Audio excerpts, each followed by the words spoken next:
Greetings and welcome to an extra special sequel episode of Genre Grinder with extra special returning guest, Bill. And then, Bill, last time you were on, I asked you how to pronounce your last name and you told me, and then I pronounced it wrong immediately right off the bat. It is Ackerman. It's Ackerman, not Ackerman. Ackerman. Correct. Yeah. I mean, geez, hard name. Obviously a very hard name to pronounce there. Well, you could have said Ackerman. I mean, Ackerman. Anyway, thank you for taking time to return to us, Bill. Sure. And can you just remind listeners who you are, what you're about, and what kind of we can talk about what we did last time before we get started? Yeah. I host supporting characters on the Now Playing Network, although it's been on hiatus this year. I also do hosting for Directors Club sometimes, and I also contribute occasional supplements to home video releases. I think this year I was on the Texas Chain Saw Massacre from Second Sight, doing commentary with Amanda Reyes. She and I just did Fatal Games for Vinegar Syndrome. I'm on the Radiance Messiah of Evil, doing the booklet essay, a couple of other things. But maybe that, if anyone knows who I am, that might be some of the stuff I've done that they might know. Yeah, I got the Radiance one. I wrote a review of that disc, and fortunately, the non-limited edition kept your writing in the little booklet. Yes, I was really happily surprised because I just assumed that the version that sold out like before the thing even came out was going to be the way you could read it, because that's usually how it works. But yeah. But so this is a sequel to what I ended up calling the alternative American horror of the 1970s. That was sort of like the best way I could encompass this. This isn't really a genre grinder episode in terms of this as being a specific genre, but this being a sort of portrait of time of what horror was like in the 70s. But we're not going to talk about, all the really big name, like no Halloween, no Texas Chainsaw Massacre, none of the big stuff. This is like the stuff that snuck in and has become more popular now that home video companies are looking for, boutique labels are looking for stuff to release and stuff to make new cult films out of. And I think that the Stephen Thrower book, Nightmare USA, had a big hand in the appeal of these kinds of movies. Yeah. I mean, thought of these kind of films as kind of being kind of more dreamy and idiosyncratic than a lot of the kind of bigger genre titles of the 70s. I think last time you and I spoke about these films, we talked about Dream No Evil, Let's Scare Jessica to Death, Images, Premonition, Season of the Witch, Messiah of Evil, Lamora, Death Dream, Dark August, The Witch Who Came from the Sea, and Keep My Grave Open. So if people have a sense of what connects those films in terms of like a certain kind of tone, maybe that's kind of maybe the loosest kind of framework we could throw around the next 11 we're talking about today. Although, like you said, there isn't really a set genre, and there's quite a lot that would differentiate, say, Death Game from Pigs or Ganja Hess. Right. And another rule we kind of made up was no big name directors, but then we broke it by having a George Romero movie on the last one. Yeah. But I think we decided that was like Romero at his least well known in that period between his Dawn of the Dead and Night of the Living Dead and Dawn of the Dead. Yeah, and Jacques' wife, aka Season of the Witch, is like borderline horror, borderline kind of an art drama. And some of the films we're talking about today are in that same kind of on the edge of the genre kind of feeling. Right. I mean, you could argue that some of them aren't horror movies in the way that we think of, like Halloween or, Hills Have Eyes or something like that. I mean, these are sometimes a little bit more like character study films that have like that kind of morbid horror element. Yeah, they're like existential horror, esoteric horror. Yeah, a lot of them are dramas though, and that's something that I'm thinking I'm going to bring up pretty quickly here. But before we get into, I just also wanted to say before we get started that both times we've done this, there's been several films I hadn't seen before, and in large part because they always start so slowly, I think, oh, this is a drag. This is going to be the one that I don't like. But then there's always this turning point where I realize I'm fully invested in enjoying myself. And there's this very specific wavelength that I can't really describe. I'm going to struggle to describe all throughout this podcast. And so I'm not going to have the vocabulary to say what I mean sometimes. And so hopefully Bill is able to figure out what I'm trying to say. But just as a sort of going into this, if people do plan on watching these films, kind of keep that in mind, that almost all of them are going to move at a slow pace at first, and they're not going to feel like what you're usually thinking of as horror movies, and that Yeah, they might not work for you, but if they do, it might take a minute. I feel like I assume that they're either good Sunday afternoon watches or Hmm. 3 in the morning kind of feeling crazed from insomnia kind of viewing. Yeah, that's pretty much what I ended up doing. This was I watching these as we're preparing for the holidays, basically. And so I was squeezing them in between. There's always a lot of review copies come around the holidays, and squeezing them in between that and a vacation down to see my relatives. And it was kind of, yeah, they work really well for that kind of thing. Well, since you mentioned Stephen Thrower, when I interviewed him for Nightmare USA for the Supporting Characters podcast, he told me that he got the idea, I guess, for writing that book when he was really sick, I think with like a stomach bug or something, but he was on the couch and just watching a lot of these movies and like in a kind of a weird kind of state. And like, I think he felt like these films had almost kind of like a druggy kind of feeling, like they were Hmm. very kind of unusual kind of sensation and in terms of the plotting and the strange kind of rhythm of them. And I think that's something that I think applies to most of these as far as like I hate to use words like trippy, but they're, Yeah. but they have kind of like a weird kind of dreamy pacing to them that, yeah, it might be a little slow if you're looking for something that's kind of like an adrenaline rush kind of film. They're all kind of slow burns, I think. Yeah, they're kind of like I've never taken hallucinogens, but I've had high fevers Yeah. where you're just it's not like you're flat out hallucinating, but you're just like something is not right. Yeah, yeah, I think like feverish Mhm. yeah, like melodrama's gone wrong. I mean, I was thinking Yeah. about what connects these films, and Yeah. I don't know if we want to say the titles all at the beginning or not, but I was thinking about how they almost all involve a threatening situation that ensues when an outsider enters a home, whether invited or uninvited. And sometimes the threat is entering the house, sometimes the threat is already within the house. There's a family trauma component to a lot of them. Hmm. So it's, a lot of melodramas, a lot of them feel like they could be made for the stage. I think one originates from a play and one was adapted into a stage play. Yeah. A few of these have been remade into Hollywood films, but for the most part, I think these are all films that kind of slipped under the radar at the time that they came out to varying degrees. I don't think any, and almost all of them have had multiple titles. Yes, and they get re-released over and over, and quite a few of them are from filmmakers that made maybe no other movies or just a couple other movies. Yeah, and no one else made a second horror movie. I think the Yeah. only exception is John Grismer, who wrote one of them. He made two films as a director afterwards, but Mhm. yeah, all of the directors are not people that made a second horror film. Well, let's get into it. I'm going to go as usual. I'm going to go in a chronological order here. I'm going to start with Death by Invitation from 1971, and this is directed by Ken Friedman. This is one I hadn't seen before. And I thought I had based on the title, but I think what you're talking about with titles, I had the wrong title down there. And it's kind of crazy because they're starting off the bat with the one movie I hadn't seen that I think blew me away the most, and I liked the most, and I thought about the most, but also one that just perfectly fits all the stuff that we talked about in both of these podcasts, essentially. Yeah, that makes me so happy because I this was one where I wasn't sure, what you would make of it. I mean, I think I saw it. It was on the first Vinegar Syndrome release I ever got. It was on a double Mm, feature with Savage Water, which went out of print almost immediately because of a rights issue with Savage Water.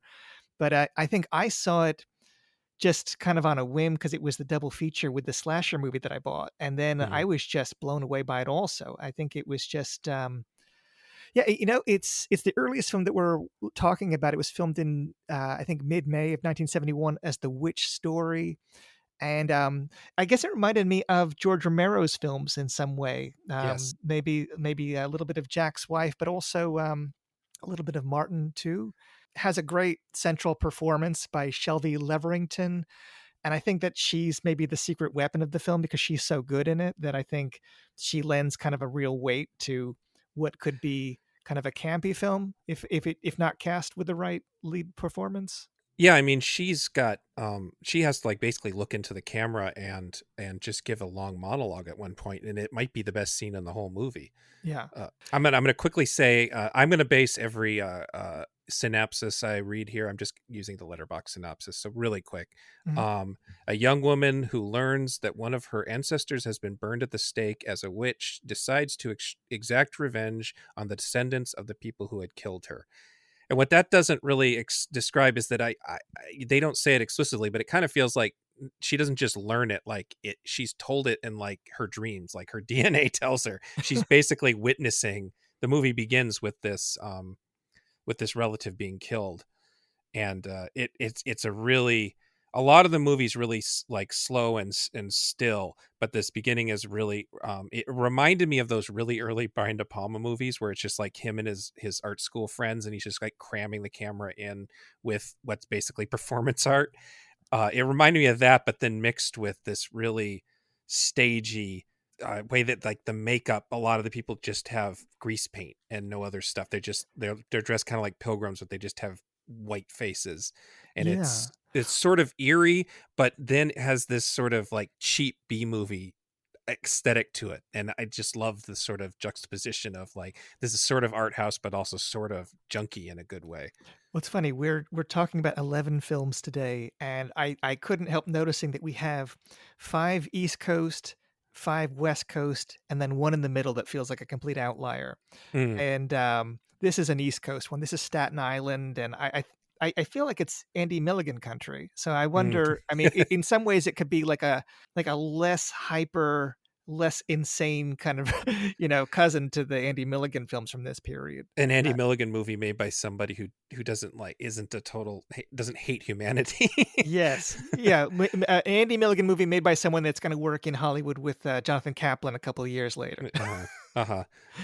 Yeah, no, yeah, I was thinking about, like, how this is also like a horror in suburbia kind of film that kind of predates things like Last House on the Left and Death Dream and other things that come later. I mean, I don't know how common those kind of, horror stories in that kind of contemporary '70s settings really were. This is at the beginning of the decade, but I don't think that was something you saw a lot. I think that was still, No. a genre that you'd find either in the, Gothic castle kind of settings or in cities or countryside. But this is small town USA.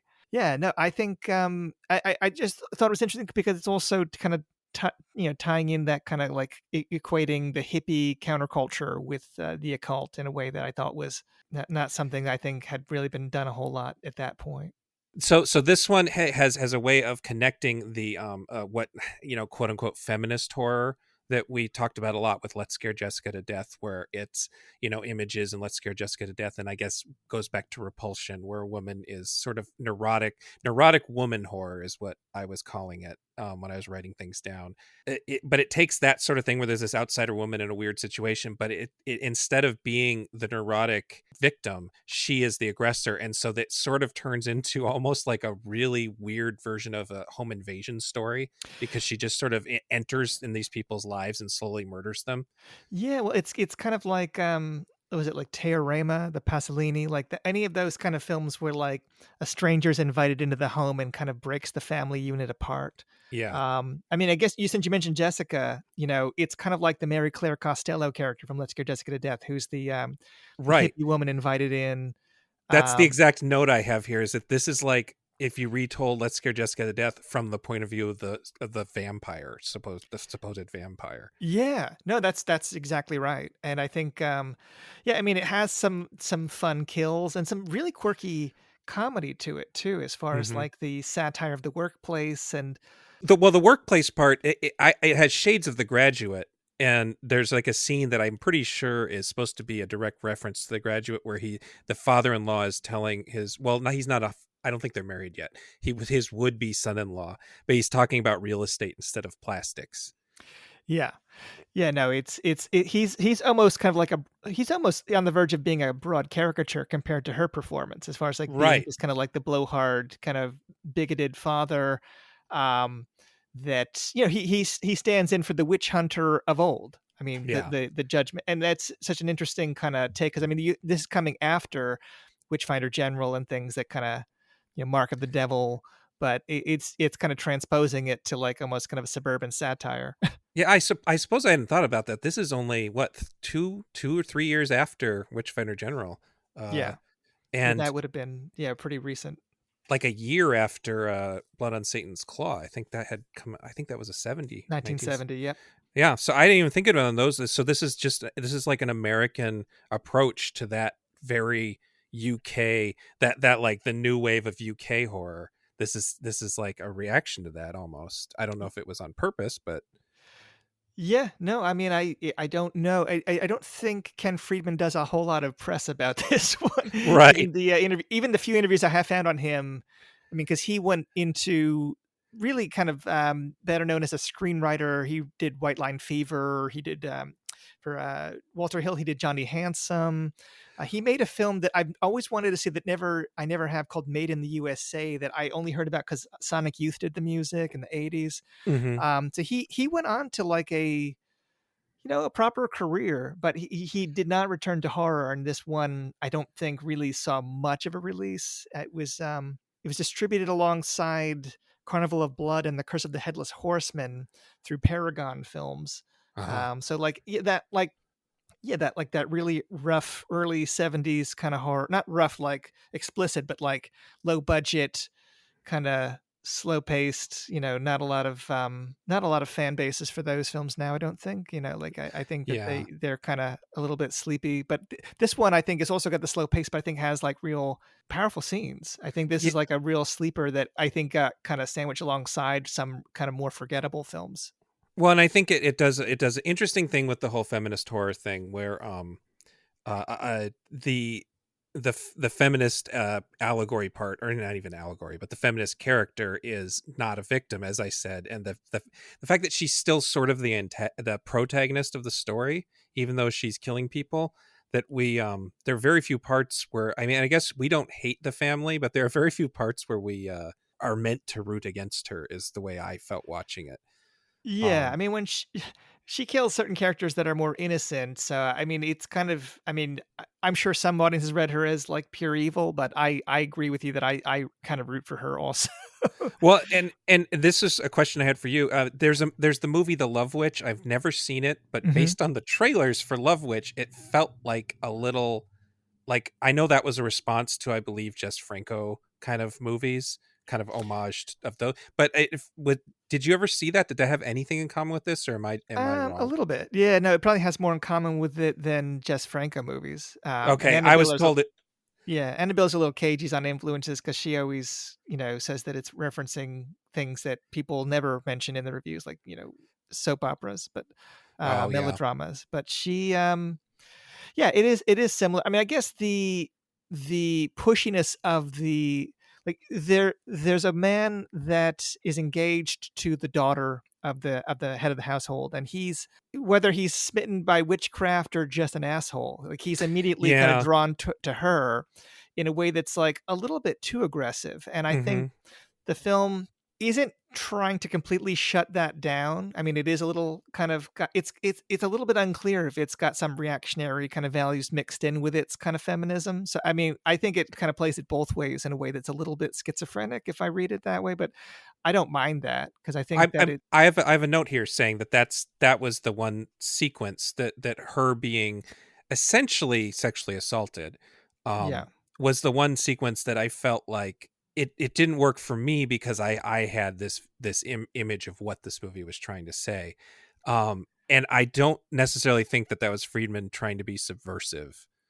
I No, no, no, no, I don't either. I think that and I don't know if that was a cop to the you know, to the to presumed male audience that that they were still going to get like a case where kind of old-fashioned machismo is not totally discounted, But then they kind of try to have it both ways because then he kills the patriarch, and so there's like an implication that she seduced him into doing her dirty work, but Right. it Yeah. doesn't quite. Yeah, yeah. I mean, a lot of these movies will have something about them that sort of doesn't work in modern eyes, and to Yeah. some people it'll be, oh, that special effect wasn't convincing, but to people like you and me, I think it's that, well, that idea isn't convincing when you do this instead. But Yeah. speaking of violence, though, there is, and for a movie that's not really much of a horror movie, there is a beheading scene that is genuinely chilling, and a pretty good beheading prop. Like, I didn't it's shot in a way where you don't know what you're looking at first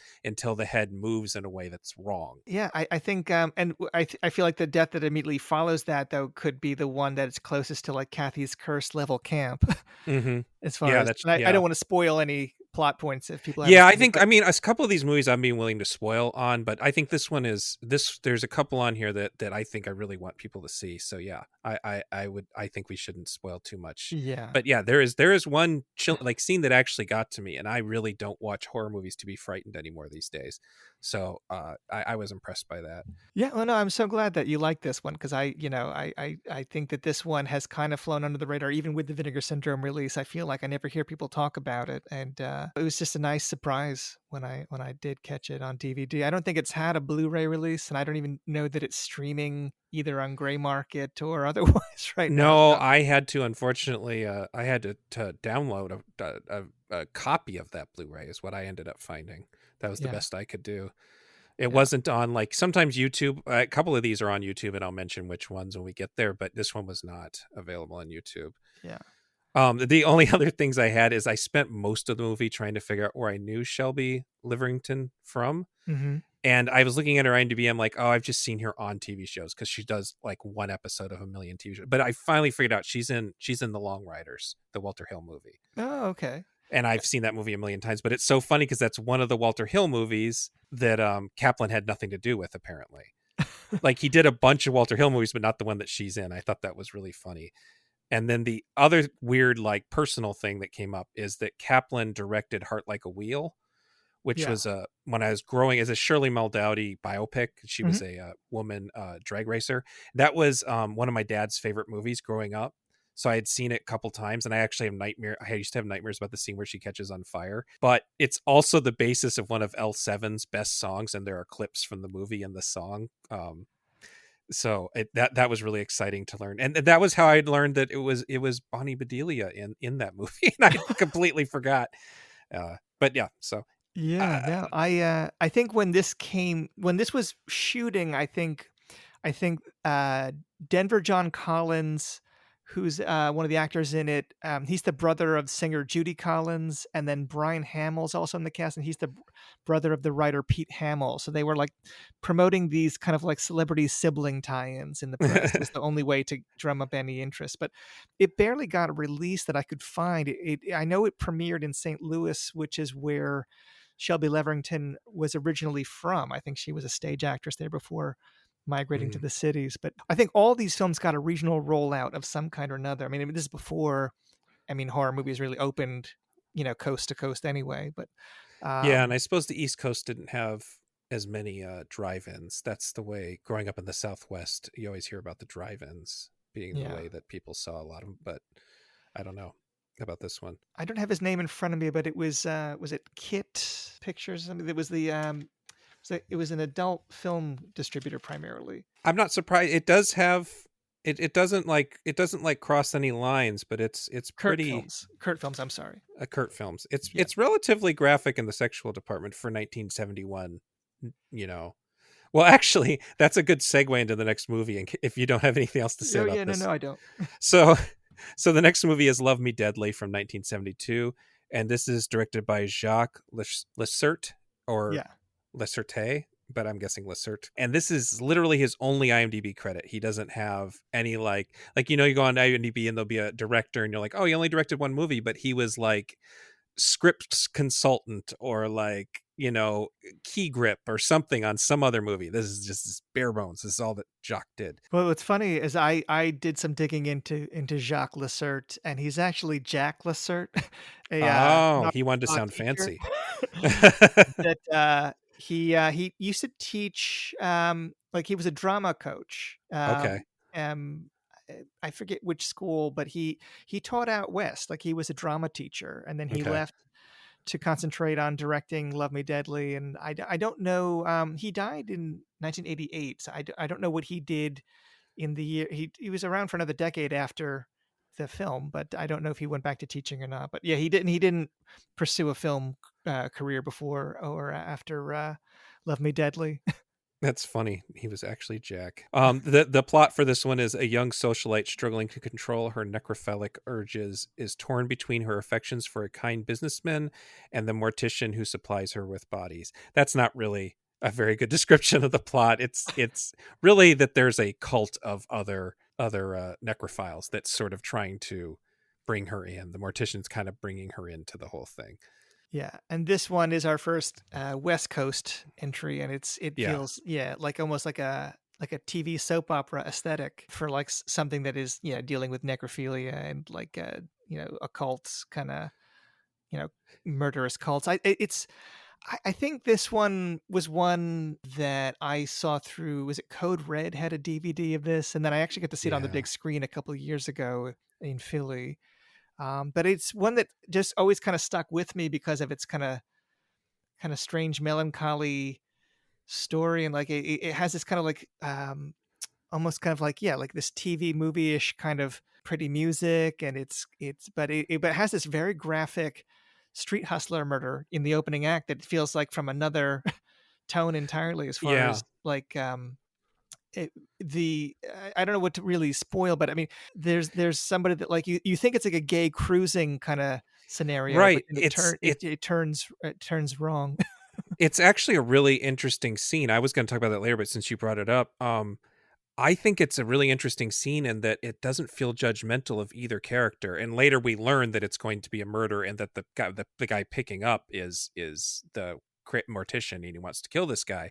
But it initially feels like a relatively safe scene between a gay sex worker and a client, that like they're both like really chill about the whole thing. And it feels progressive in a way I seriously doubt it meant to feel progressive in. But it's just like it feels pro sex worker until the guy like until you realize, oh shit, that's he's taking him in, and that's an autopsy table. That's not a he told the guy he's a vet, but that's an autopsy table. He's not a vet. We know that the concept of the movie by this point, so we shouldn't be surprised. But I'd seen this movie before and mostly forgot about it. I think I must have seen it while I was out of the hospital or something and just not able to pay attention. But it kind of caught me off guard. I'm like, is there like a side plot about a gay hustler in this movie that I forgot about? And then he gets horrible. I mean, not graphic in the way that you think, like not like George Romero graphic where there's guts and stuff, but like really horrible murder scene where he gets embalmed while he's alive.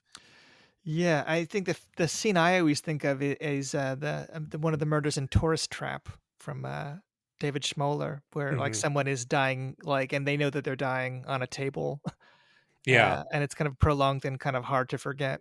Yeah, I mean that is maybe like this is a film that has that one really bold murder scene, but is mostly just a very morbid soap opera. Yeah, well, um, I learned about it from Kirla Janice's book, House of Psychotic Women, which I don't know if we said last time we talked, but I actually got that book not realizing it was autobiographical. I thought it was just a critical look at like feminist horror movies, and then like I got really into it. I was like, oh, I see what's going. But she talks about it in there.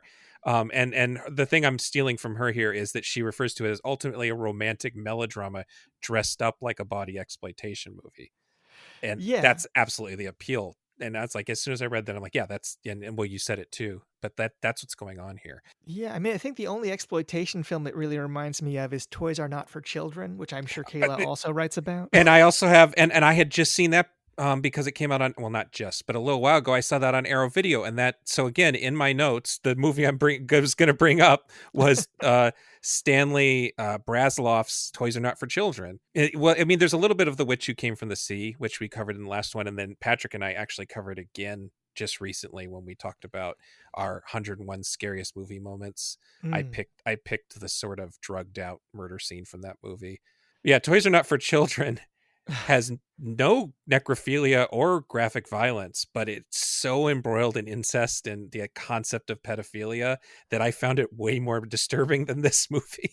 Yeah, It's yeah, really like this movie has those melodrama moments where you can kind of pull yourself out of how grotty it is.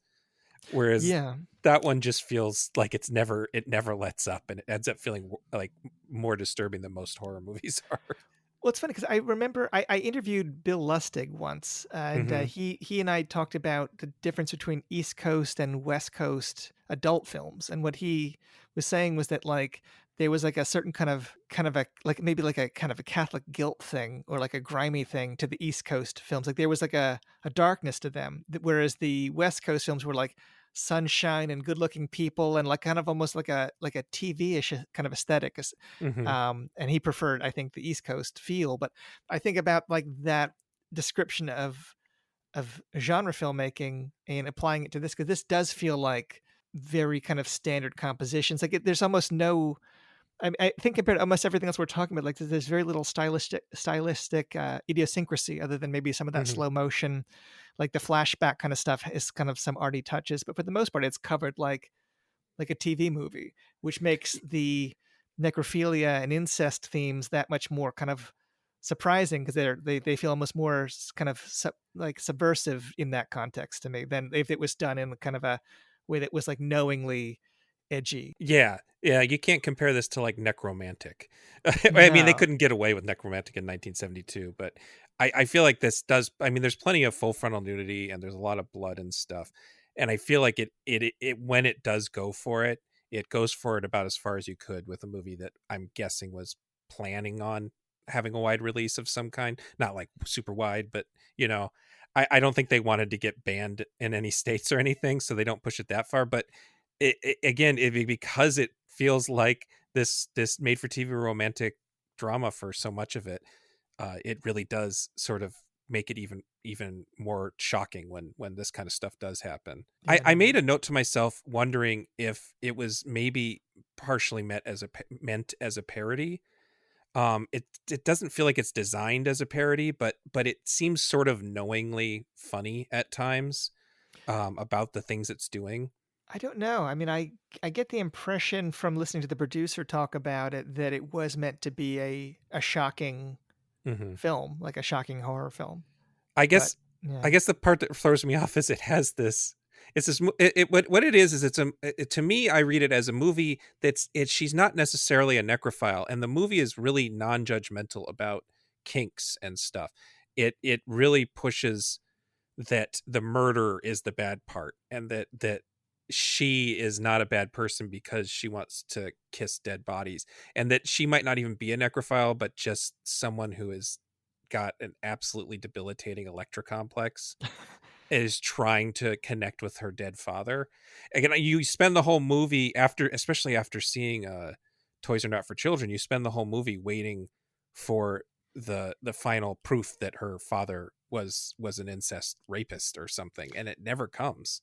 Yeah. Well, I It's mean, there's similar stories in that they're both about women that enter into loveless marriages or like physical love making yeah. marriages because of their kind of neurosis and like the husband's kind of frustration and confusion because she won't talk about it. Hmm.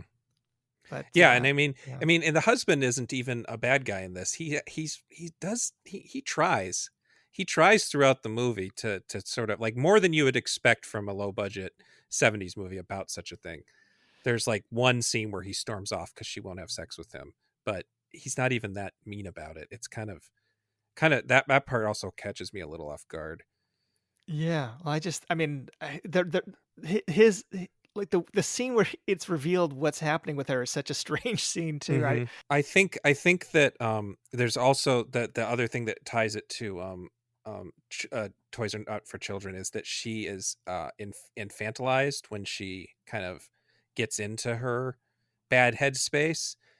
And besides this being kind of the perfect movie for what we're talking about, especially the woman protagonist being this person who's just like floating in and out of life and doesn't even know what she wants, and it's like these movies are a lot of them are about women who are on the cusp of a midlife crisis, and that's an interesting thing that you definitely didn't see in the 80s and 90s. It may be a little bit more recently, but that being a sort of standby for horror movies was interesting. And what I was thinking is at the same time, you hardly ever see those women infantilized. They're instead like they're so crazy that you have to be careful around them, is sort of the way that the other characters approach them. Yeah, I mean, it's always unusual to like have an exploitation film that I mean definitely sexualizes the protagonist, but also does kind of see them as an innocent that they they're it's on their side. I think Which You Came from the Sea is a little bit like that too, where it's like Yeah. on the one hand it's kind of sexual, but it's also kind of sorry for her. Yeah, I mean, again, I don't think Yeah. it's a very judgmental movie. I don't know if that's just because it was made and they didn't make it correctly and they meant it to be, but there are so many scenes of her that just aren't judgmental at all about what she's doing, but are judgmental of the weird cult that's doing like weird shit and skinning bodies and having Yeah, I having their think the murder and just the non-consensual nature of the cult yeah, is villainized, but I don't think her her kinks are really shown as anything other than just something that she's kind of alienated, and you feel sorry for her that she's alienated from everyone else around her because of it. yeah, But it's similar to Death by Invitation in that male sexual advances are we're not on their side when men yeah, are too aggressive with her. Like we see that they're chauvinists, that they're in the wrong. So in yeah. that sense, that it is again, like it's hard to know like how intentional the feminism is in some of these films, but I mean it's the only way I can read it now. Yeah, and well, another way she's different from a lot of these characters, like I feel like I don't remember the name of the character in Images, but Jessica and Let's Scare Jessica to Death, is that she has when she's outside of her obsessions, she like has a very active social life and is like really easygoing. She's not constantly tortured by whatever's going on in her brain, which is another one of those things that makes it feel like two different films being kind of slammed into each other. That's a good point. Yeah, no. I mean, she is someone that can throw a party, but then she needs that alone time to be with dead bodies. Yeah, exactly. The thing that Christine said, well, because yeah, we did watch this one together, is that she kept on thinking that the main character was supposed to be sort of a Sharon Tate type, and Hmm. I didn't necessarily see it like that, but there's definitely a bit of that post Manson family satanic panic thing going on throughout the movie, and that she's being seduced into this cult that is definitely Manson esque in certain ways, I think that's totally right. Yeah, and I hadn't thought of that, but you're right. The ritualistic killing and the stabbing and all that is and that they're definitely a post, hippies. They're and they're that they're hippies. Yeah, dirty, horrible hippies. yeah. Well, the hippie thing is definitely something that comes up in a few of these. But Hmm. that is definitely something I hadn't considered. But you're right, because I don't think of I think of Manson, in a few other films that from this period, like I Drink Your Blood, but not this one. But yeah, Yeah. I definitely see it now that you say it. And I recognized Wilcox, the Mary actress Wilcox. Mary Wilcox, and I she's from SCTV. And so she doesn't quite have the same chops that the actress we were just talking about has. So I'm not sure if she has it in her for such a complex character. She's not bad. And it's just that it feels like of these movies, this is one that you could get away with remaking and build on, Yeah. with a stronger central performance and modern ideas going Yeah, on. I think that this is one where the approach to that subject matter might be the cause of the cult Hmm. following that it has. I don't know that it's one of the stronger films we're talking about today, but I've always found it really kind of compelling in a weird way. Yeah, I didn't do a search to see what was the first movie to have necrophilia. It explicitly stated necrophilia, not just like implied, like vampire movies. Yeah. I have no idea what the first one was, but this got to be pretty high on the first list, I would think. Yeah, I mean, I think that it's kind of intimated in what is it, like horrible Dr. Hitchcock, Yeah, yeah, yeah. but not like this. No, Um, yeah, did you ever see a movie called Kissed from the '90s, the Canadian independent film? no, I did not. That probably is, one of the more atypically sensitive kind of pictures that dealt with necrophilia. I think it comes out around the same time as things like Crash, the Cronenberg Mm, film. So I remember hmm. it getting kind of a fair amount of attention at the time. It seems to have kind of disappeared in recent years, but I think if you can find that, that might make an interesting kind of co-feature with that. Although that one is probably a little bit more accomplished technically than this. I mean, this Hmm. is, a first time, last time filmmakers Yeah. went effort did a horror movie, but I don't know. I've always just, yeah, I just think that, if you're looking for idiosyncratic kind of outlier kind of 70s horror, I mean, this is definitely one that you won't forget it if you see it. I don't think. The last thing here I had is that the husband Mhm. is played by Lyle Wagoner, and I used to have this image of, because he's kind of a heartthrob. He was Steve Trevor on the Wonder Woman TV show, but Mm. he was kind of a heartthrob, and I just have this image of when the video, VHS first starts out, somebody who's a fan of him on whatever their favorite TV show is at the time in the 80s, seeking out this movie because they hear it has him in sex scenes. And then just seeing him stabbed to death by necrophiles and wondering what the fuck they make of it. I always like the idea of someone looking up, like there was all that talk back when the Cronenberg movie with that came out that had all the Twilight fans watched, Robert Pattinson. that had Robert Pattinson in it, and Right. Cosmopolis. Yeah. yeah, Cosmo. I would think that at a certain point that teeny bopper kind of fan base he picked up from Twilight probably would have been thrown off by all the art films he made in the wake of that, but Yeah, I don't know. yeah. Maybe they grew up with it. He made them into cool film fans. I'd love that to be the case, you know? Yeah.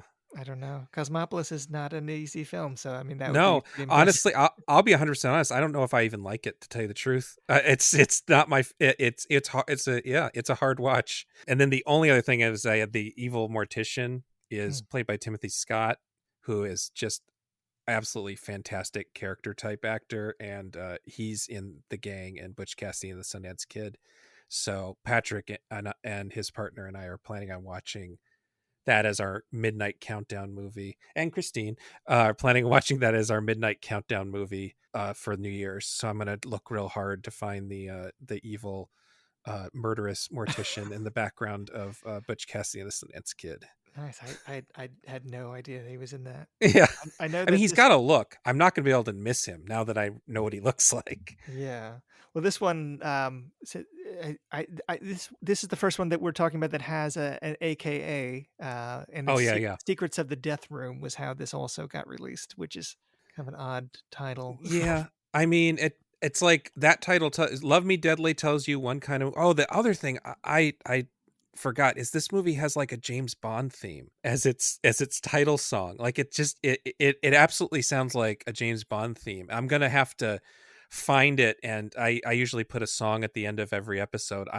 And I don't tell the listener what the song is. It's just like an Easter egg for the what we talked about, but this song is definitely going to be at the end of the episode because it's so wild to hear this just over the top Bond song for this melodrama about a necrophile.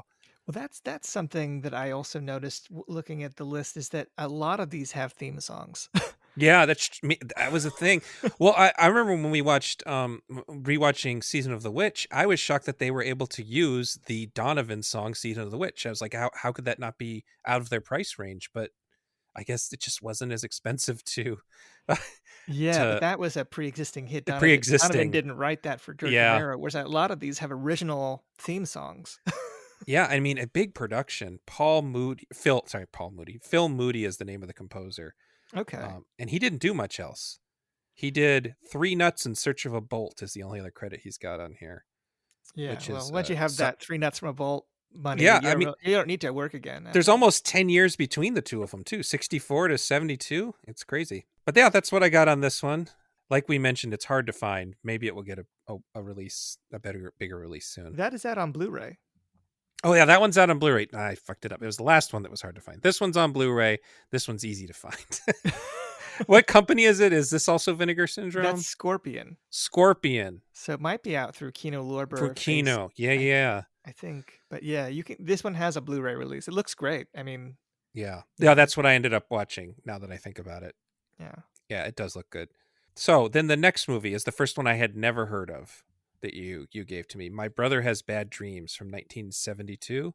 Mhm. And this is directed by Robert J. Emery, who apparently has no relation to the drill sergeant turned actor Ronald Lee Emery.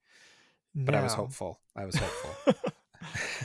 This one was one that I think I heard of it because Stephen Thrower is, whenever he gets around to completing Nightmare USA 2, there was going to be a chapter on the films of Robert J. Emery. And Hmm.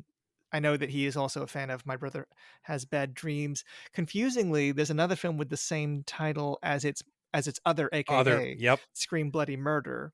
which is from that same year, I think, too. So It was released a year later, but it was based, yeah, Mark B. Ray. And it's yes. actually something Patrick and I covered on the very first episode of Genre Grinder, which I don't want people to go back and listen to because I didn't know what I was doing. But we did a proto slasher episode, and Hmm. that was one of the ones we picked because that was something I'd watched in the old VHS days with the big box that said like the first movie rated X or for gorenography, and it's Oh, not actually a particularly violent movie, but it's funny because they actually have a lot in common. So there's like, if you go by the Scream Bloody Murder title, I can see how it would create a lot of confusion. well, I want to say that maybe even the Psychotronic encyclopedia, like one of the books out there, combined elements from both films It did, in the yeah, council review. interesting. They Yeah. couldn't remember which one they watched.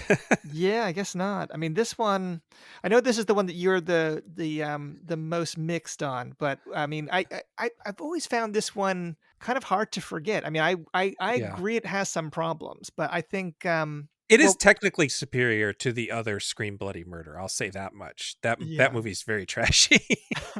Well, read the synopsis for this Yeah, one. yeah, yeah. So this one, the according to Letterbox, it is the odd, unhealthy relationship between a psychologically damaged man and his sister is upended by the arrival of a mysterious drifter, which is exactly what happens. That one's a good description of what's going on in this movie. Yeah.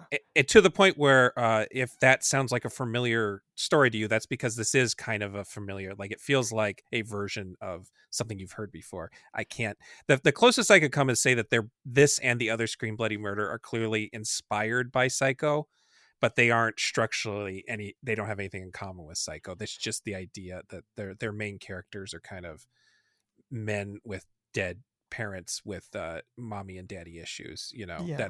that's pretty much. And this guy looks a little bit, I think they're trying to make him look a little tiny bit like Norman Bates, but that's about as far as that actual comparison goes.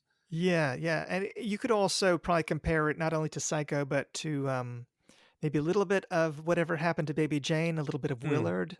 yep. But yeah, like that kind of like pitiable loner psycho protagonist kind of character. It's Nick Kleinholtz the third is that character, and he died the year after this was made. Hmm. Um, he was in another Robert J. Emery film I have a fondness for called I think it was made as Sign of Aquarius, but I have it under the title Ghetto Freaks through something weird. But Mm, he's somebody that I think came from Ohio, but like did a lot of films in Florida. And this is a Tampa, Florida production. Thinking about like the last episode we did, this is the same year that Death Dream was also shooting down there, which okay. also has a disturbed young man in a family home, and also has a chatty World War II vet mailman. Oh But yeah, yeah, that's to the point true. where I had to look them up and make sure they weren't the same actor, Because which yeah, that would have would. been a weird shared universe. But no, it's I think that it has pacing problems. I think it feels way too long, but Yeah, uh, but it has like so many offbeat kind of touches to it, let alone the last 15 minutes, which are genuinely surreal. yeah. Um, It's another one, like we're I'm gonna say made for TV movie a million times in this podcast. This mm, one actually goes even further and almost feels like a soap opera episode that's just gone wrong, and it's like yes. weirdly heightened, and it's almost campy in some of its performances, heavy handed in all of its stuff. It almost feels like an unknowing parody of a daytime soap. But as you said, then it eventually, like, once there's like a point when the crazy goes into overdrive and somehow the characters feel more rational when that starts happening. It's that doesn't sound like it makes sense, but if you've seen the movie, like, you know what I'm talking about. Like, it's weird. Yeah, I mean, it's a typical kind of, melodrama where like a, young guy, he from the very first scene, he's, believes that the dead mother is alive. It's not like a twist to No, reveal that he's it's playing up the psycho thing from the very first scenes. right. He has like a mannequin, and he has a like a habit of like taking mannequins home and like talking to them. So it's already kind of knowingly in the same vein as something like Psycho. It's not trying to pull a twist with that. But then, yeah, it is like a triangle dynamic where he has kind of like like an incestual kind of dynamic with the sister. It's actually Yeah. incest is actually in quite a few of these films now that Yeah, I it think was about it. something that disturbed people, I guess, and they needed to throw it into a lot of these films. Yeah, just trying to amp up perversity. Yep. That's kind of something that they throw in there. But yeah, it's I think like Love Me Deadly, it has like a very kind of gentle, syrupy kind of musical score as a counterpoint to the weirdness. Mhm. And yeah, parts of it are very TV movie-ish, but then other parts of it are almost kind of like Kenneth Anger or Curtis Harrington style, kind of exaggerated like angles and colored gels, and gets like very kind of avant-garde with his like kind of fantasy life, like Yeah. dreaming about the parents, dreaming about like things in the room. Like it's not a film, given that title, it's not a film that really deals in like dream sequences so much, but just that the character is kind of haunted by their fantasies. I mean, it's one of several films we're talking about that has like a schizophrenic killer character, and so it's just kind of like a character that kind of wanders in and out of rationality. But it is kind D of more like a melodrama, again, like Love Me Deadly, and I actually like a few of these films are like more like melodramas, which is why they, you've got to be probably in the right mood for them, for them to not feel like a little bit too slow paced, I guess. But Yeah, well, you're saying about the stylized there is one dream sequence, and what it made me think of was the, Roger Corman, Edgar Allan Poe movies, which each have that one weird Technicolor nightmare scene that was like that they would sort of throw in just one scene where they'd be all crazy and wild. It kind of reminded me of that idea where we're going to have one really over the top dream sequence and then the rest of the movie, and then that's also sort of a turning point for the movie too. I think that like after that then it's a little bit harder to separate what's real and what's not. You're kind of more in the guy's mindset after that. yeah, I also thought it was kind of unusual. Like, there's a fair amount of homoeroticism to that movie. I have a note saying I think this is the first movie we talked about that had a homoerotic angle to it. I can't really think of that in any of the other ones, other than the fact that the guy in the main actor in Messiah of Evil is a gay performer, but he doesn't play a gay character in that movie. No, So no. If anything, he plays kind of like a Lothario dandy. Yeah. yeah, yeah, and so yeah, there's one scene that's just dripping with homoeroticism, like to the point where it's not even subtext. It's very close to being the text, at least for the main character. It's text, I think. Yeah. No, I agree, and it's just it's not really kind of overly dwelt upon either. It's just like kind of No, like an odd flavor to that, to give that scene like an even different, more unexpected feeling. it's also a movie where the seductive drifter, which is a good trope for like, I mean, we're the last movie we're gonna talk about, our second to last movie is Death Game, which that is entirely what that's about. But that's Mhm. like a common thing here. But what's interesting about I think that that's part of the home invasion thing. I Mhm. think that, and there's also some really early gialli, like the Umberto Lenzi gialli, are about drifter or two drifters coming into your house, and you think they're cool because they're sexy, and then they ruin your whole life. This is a case where he's actually not just harmless, but he seems like he's a stabilizing element for, or he is at first a stabilizing element for the brother and sister, and he's really understanding of the brothers. He has these pretty massive breakdowns where he doesn't know what's happening and has and freaks out and stuff, and he helps him through them. He's actually a really nice guy, and I kept on waiting for the other shoe to drop, but he really the whole movie is a good person. Yeah, that's Paul Vincent. I don't think their IMDb profiles are connected, but I want to say that's the same actor that's the lead in Ghetto Freaks. That is the earlier Mm, Emery film where he's like a kind of like a countercultural figure. So yeah, I mean, I don't know if that's typecasting on his part, but yeah, that he does. He is kind of he is the recurring lead actor in the two films of Emery that I have seen. And yeah, it is kind of unusual, kind of like the sympathetic biker. I mean, I guess that is a post Easy Rider touch as well. That yeah. the sympathetic drifter kind of kind of like trying not to get tied down and kind of getting wrapped up in like the most complicated domestic dynamic. Yeah. I mean, it's something he definitely should have just left as soon as he came in and saw what was happening. Uh, Yeah, but I think that I mean, like, this is one of the films where I feel like it could maybe be turned into a play. I mean, it might be mhm. like a very morbid kind of play, but I mean, it does feel like so set bound to that Mhm. one house, that one location. that it does feel like a almost like a stage play. And but I think that the performances are kind of what keep it from. I mean, to the degree that it works. I mean, I think it kind of works, but I think it's partly because of those performances, as well as kind of like the odd touches in the direction.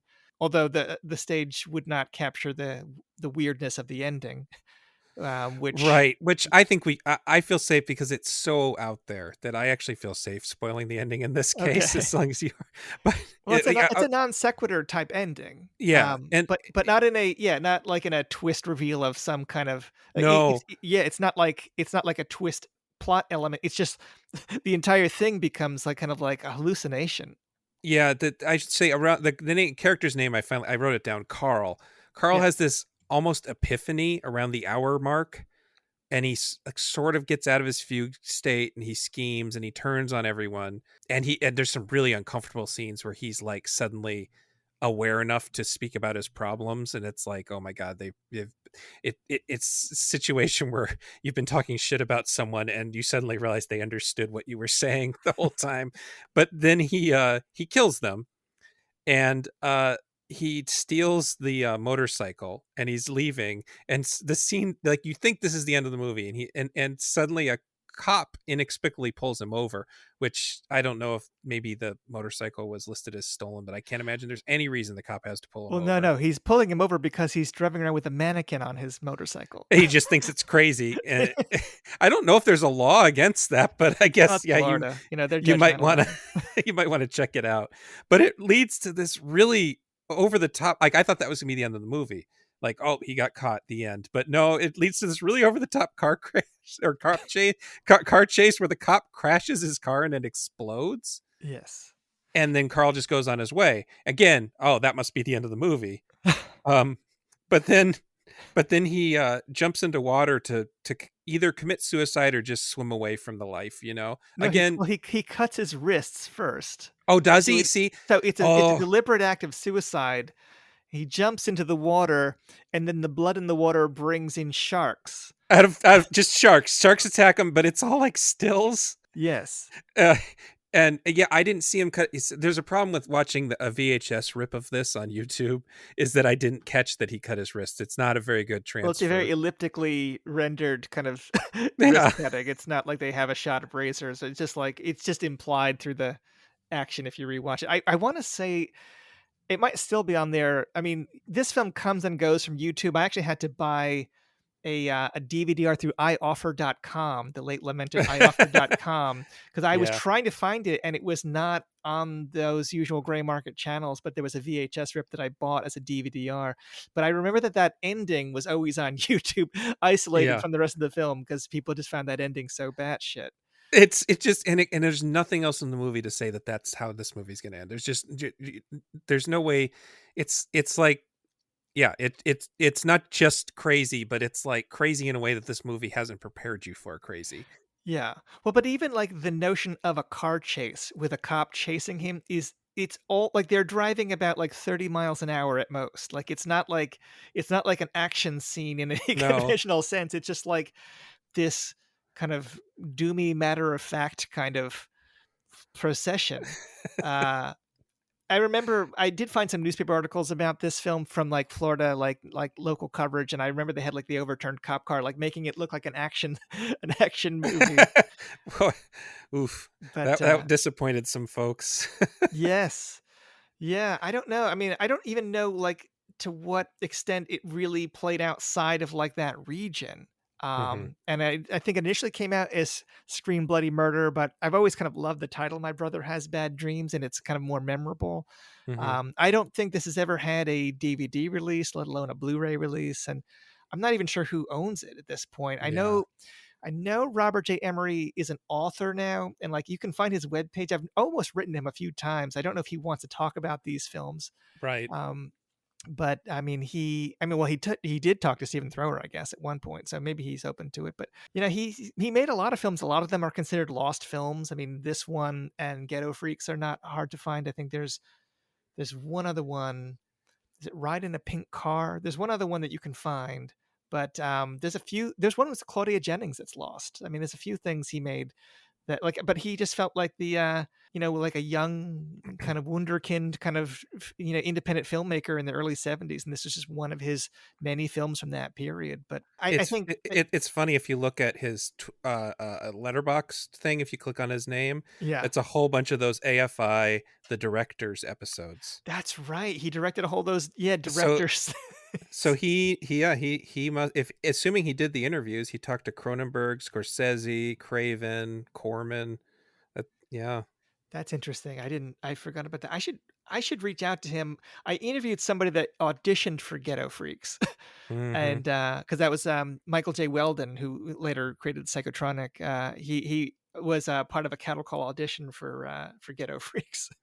Yeah, no, I mean, I wouldn't want to oversell this film. I mean, obviously, I think will speak up for those that find it a little bit underwhelming in some places. But I think it's just one that I think if you watch it late at night in the right circumstances, it has that kind of a quirky, memorable feeling. I think, but I think just be ready for the first hour to not really grab you is the best way to put it. or like be a slow paced melodrama with like weird interruptions of surrealism. Yeah. And I would say double featuring it with Scream Bloody Murder might actually be really interesting. Yeah. The other movies it reminded me of that I can't really connect it to necessarily is I Dismember Mama Mm, and The Baby. I don't know yes. why, but something about it just made me think of those two movies.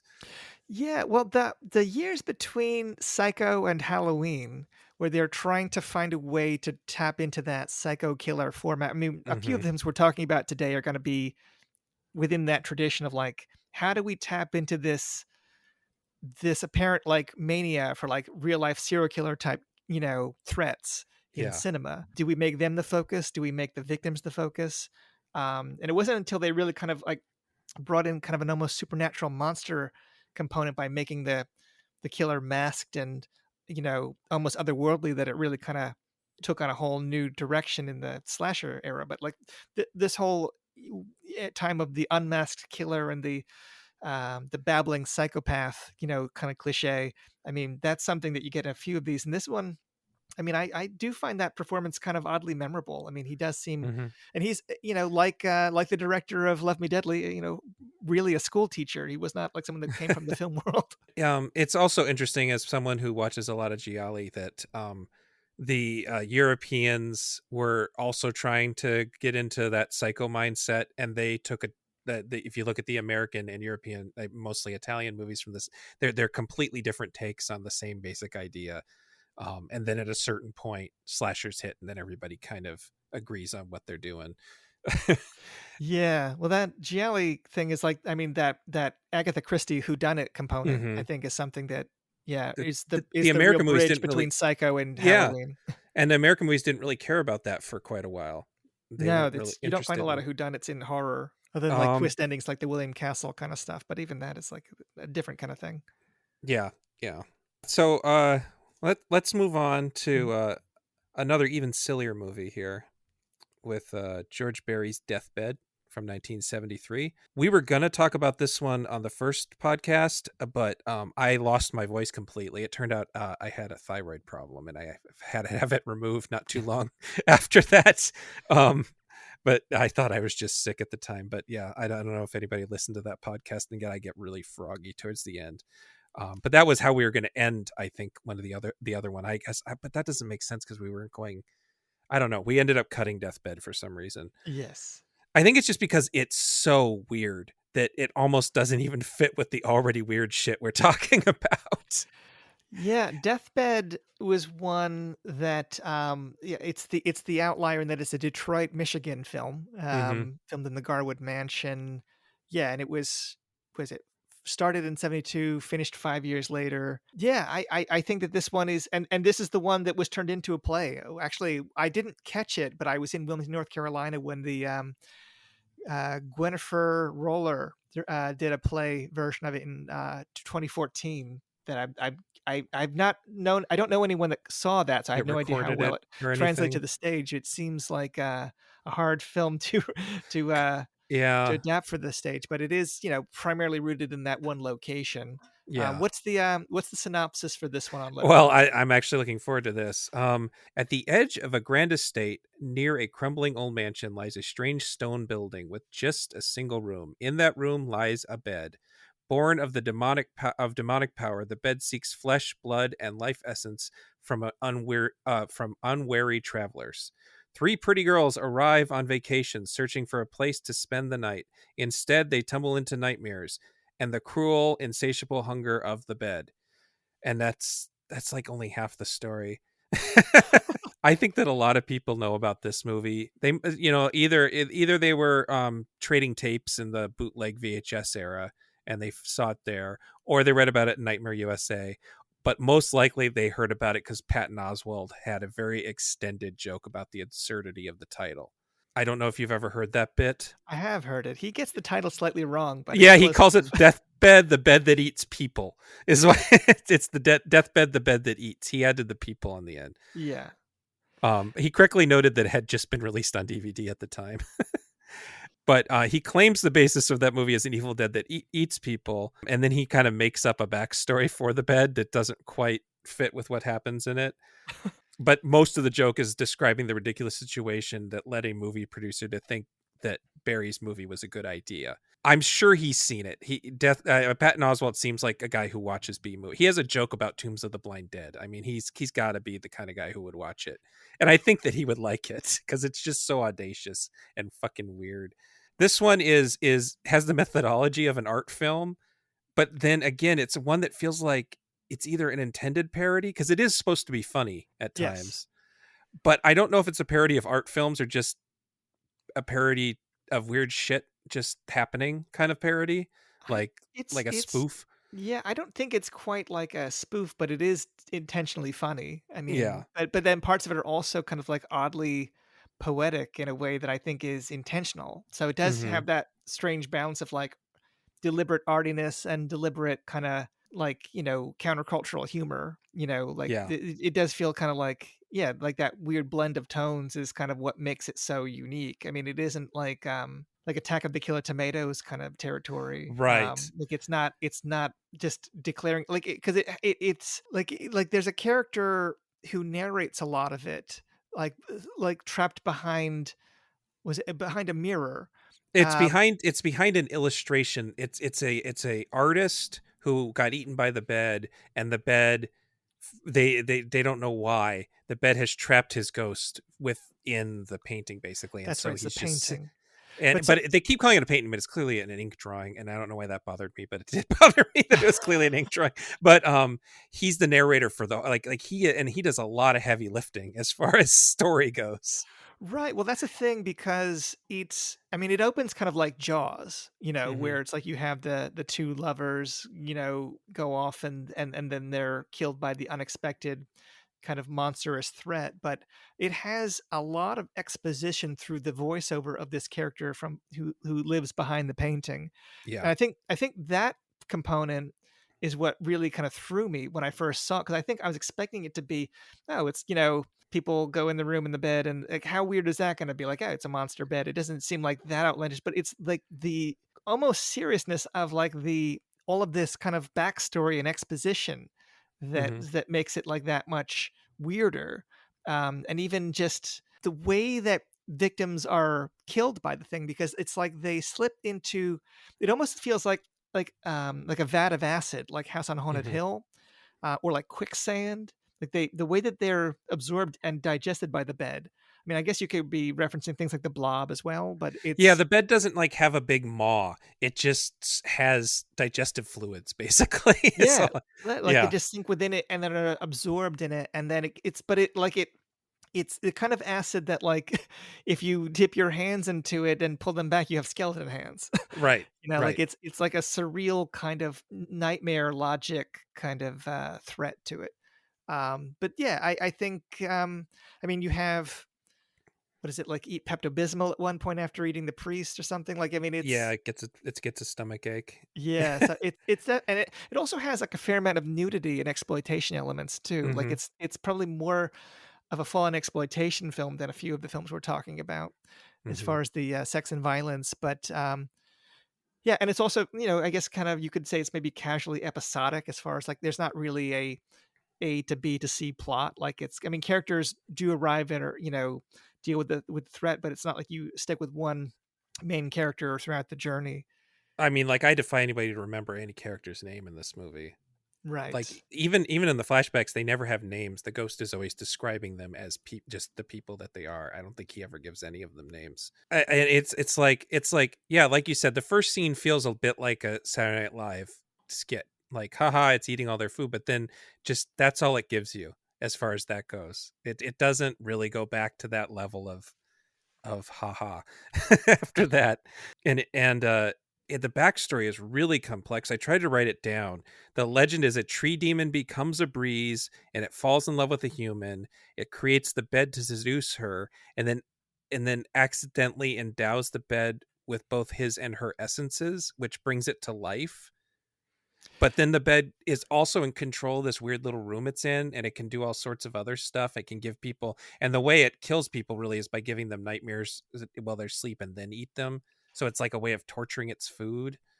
Yeah, like Um, I feel like if you brought like a game of Mad Libs to a Ren fair yeah, and told them to write a horror movie, like that's kind of the feeling it has. Like it feels like it has too much information that just connects in a very like unusual way. like you can't call it high concept because it has like 30 concepts and they're all overlapping. That's like the high concept is supposed to be like one, maybe two concepts that you Yeah. count as your high concept. Well, it's the strange, quirky ambition of it that feels Uh-huh. like what makes it kind of stand out. Like it's like I said, like something like Attack of the Killer Tomatoes or other kind of like broad horror comedies that come in the 80s where you have a lot of horror comedy. Like it doesn't Hmm. have that tone at all. Like it is closer to like Messiah of Evil with jokes. Hmm. Yeah.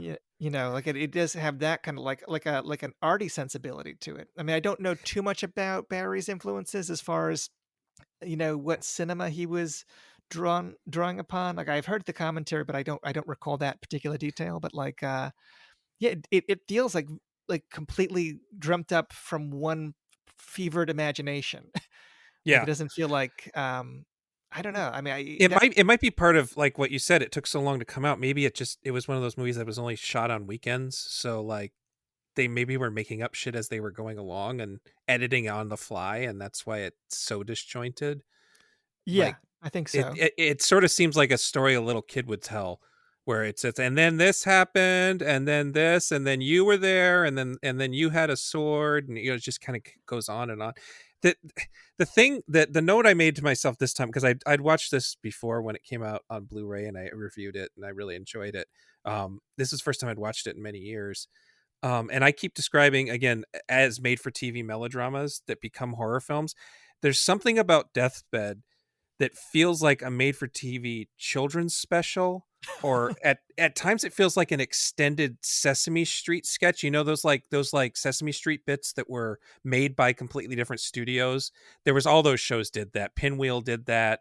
I can't remember the other shows like that off the top of my head, but they would always have these little things that they bought, that like the Children's Television Network would buy little animated clips or stuff like that. There's something about the way that the story's told that feels like, I also thought of fairy tale theater, but it's not quite right. That's not quite what I'm going for. There's no Muppets, so it can't be Storyteller or Sesame Street, but like there's some sort of vibe that's going through it that reminds me of when I was really little in the early 80s, watching what was essentially made the decade before on TV as a short or something that played between commercials on Nickelodeon or something like that.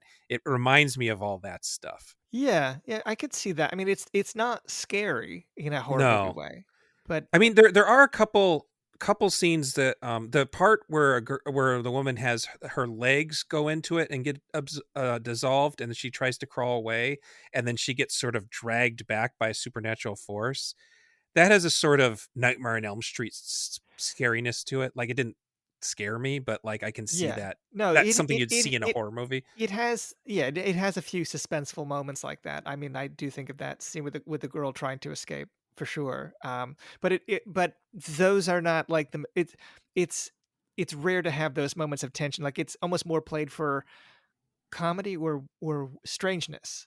Hmm. Um, I don't know if I would really say that it's quite as far out as Eraserhead, but I also thought of Eraserhead as far as films that were kind of made on the weekends over the course of half a decade and have like a very peculiar sensibility about them that seem to come from one kind of fevered imagination, but and have Yeah, a lot of weird kind of comedy blended into the horror.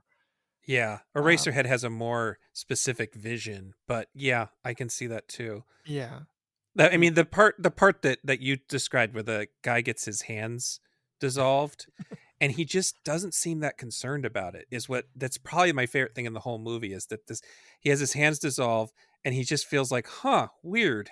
And then he just sort of describes there's no blood or flesh left. Oh, now it's falling apart because my cartilage is rotting.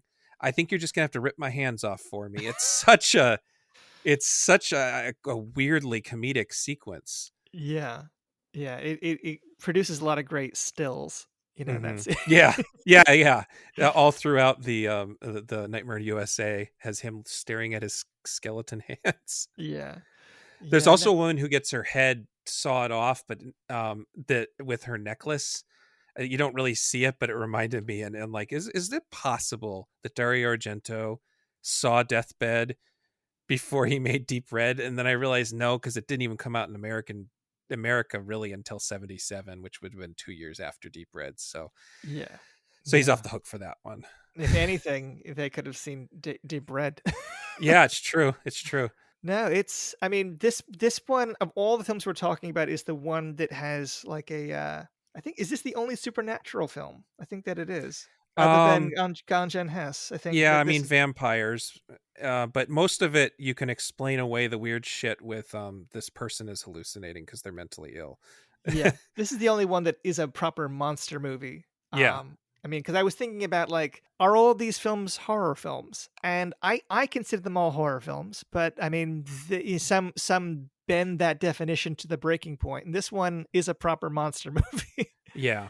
I also did some very brief research on killer beds in movies, and I didn't find a lot. There's Nightmare on Elm Street. There's a 2002 movie that's also called Deathbed, The Danny but Draven movie for Full Moon. yeah, Yeah. but there's also one called The Sleeping Car that's about a haunted train car that has a bed that eats people that I actually rented years ago on VHS. Douglas Curtis, 1990. Actually has a scene where a bed eats somebody. Trying But to yeah, think. not a very popular movie monster. I guess because beds don't move around very much. No, it's But you got a little surprising. of it in like every Nightmare on Elm Street movie has some sort Yeah. of killer bed. Like God, the water bed one in the fourth movie, I think it is. That's my Isn't is favorite. that Shocker also does that? Yeah, maybe a Shocker does. It was something Craven was pissed that he didn't get to do it for himself, so he did it too. I Yeah. never thought about it that way. I know there's a waterbed in one of them. I thought it was Shocker, but yeah, no, it isn't a threatening creature in very many other Just films I don't can go to think of. sleep on it. Yeah, no, but you'd think that everybody like gets into bed having a potential nightmare after a horror movie. You'd be surprised, how few Hmm. films really deal with that location. Yeah, like the shower in Psycho. I mean, nobody wanted to go in the shower because Yeah, nobody wanted to go back in the water after Jaws. Nobody wanted to go back to bed after they saw Deathbed. it's a pretty unusual. It's yeah.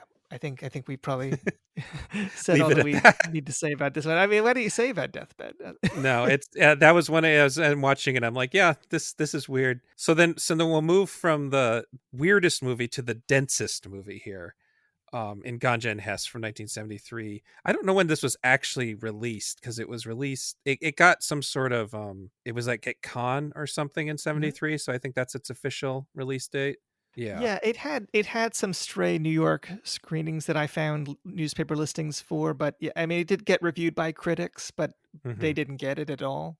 No, And it won audience award at Cannes, right? It won something. oh, I I don't thought it. have that in front of me. I can look it up. I don't think it won an audience award. I think maybe like a critics prize of some kind, but I Some don't. some sort of Critics Choice. Critics choice. Okay. Critics Choice at Con. So somebody there out there thought it was cool, I guess. Um. Yeah, no, I mean that and Mafu Cage were both films that I think got some festival play but Mhm. like they were just too idiosyncratic for grindhouses.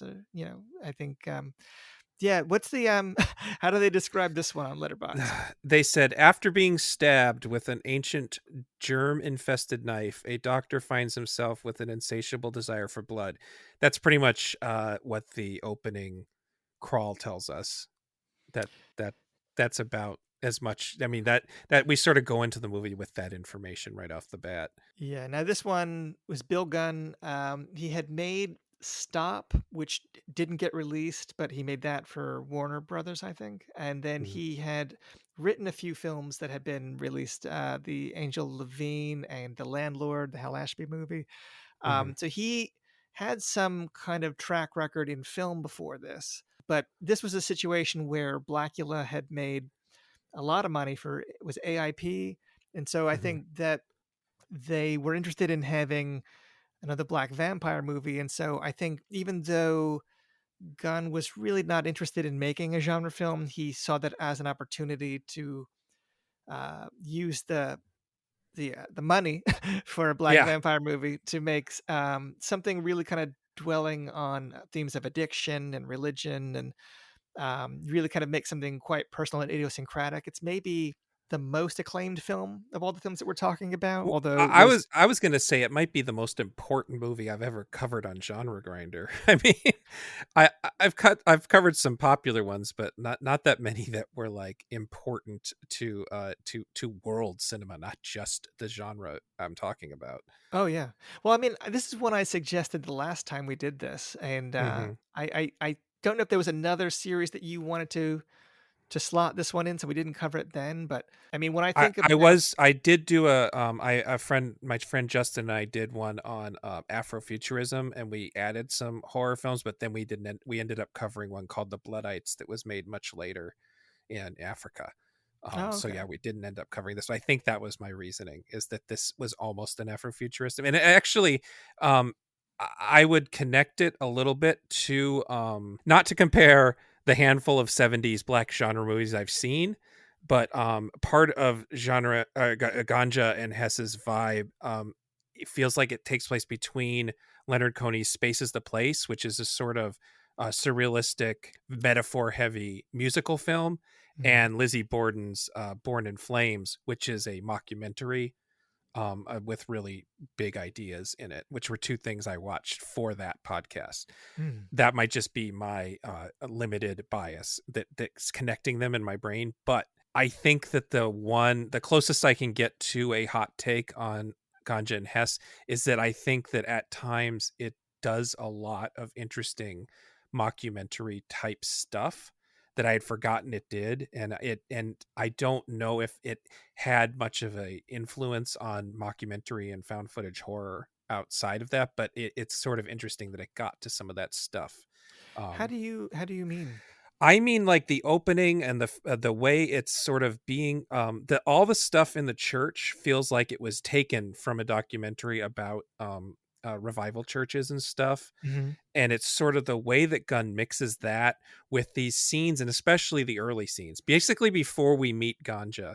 Right. All the scenes where he stars, because he's the secondary lead for the beginning, and you would almost he's almost the this movie doesn't have a lot in common with Dracula, but he's almost the what's the name of the character who sort Harker? of yeah, Yeah, I was thinking that Bill Gunn does play kind of a Harker-ish kind of character, Harkerish guy, and he's sort of having these conversations with Dr. Hess played that by Dwayne Jones of Night of the Living Dead fame. right, which is the reason most people would have known this. I think that Dwayne Jones's involvement, not the recommendations of people like Spike Lee, but Dwayne Jones's involvement is one of the main things that kind of kept this movie in the public knowledge, because Jones didn't really do a lot else other than this and Night of the Living Dead. He was mostly a stage actor, correct? Am I Yeah, well, he's also in another film with Bill Gunn, the Kathleen Collins film Losing Ground in the early '80s. But yeah, he didn't do a lot of other he had genre like films. Yeah. cameo in and there's a vampire movie that he's in that he's barely in, but that was like the last movie he made. But he's just, yeah, is like this guy who's one of the most important, not just black actors, but just actors in general to modern horror, and what we start calling it modern horror with Night of the Living Dead. And I think his cult appeal kept this movie in.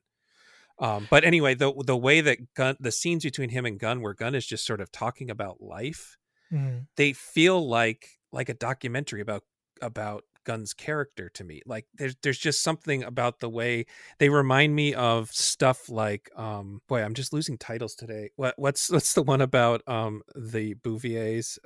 Grey Gardens? Grey Gardens. It's got this Mm. kind of Grey Gardens thing to it for me. And it loses it a lot once Ganja shows up and it becomes much more focused on plot elements and stuff, which we can talk about. But there's just Yeah. something about those early scenes and the incorporation of the church sequences and the way that they use narration throughout that reminds me of those earlier documentaries where you would have footage of your subject doing something and you would put narration of the subject talking about like their life or something over that. It just was a sort of documentary style that would have been popular in the 70s and early 80s. You'd see it in a lot of I used to watch a lot of short nature documentaries because my dad was a teacher and he would get them from the UNICEF store for rental.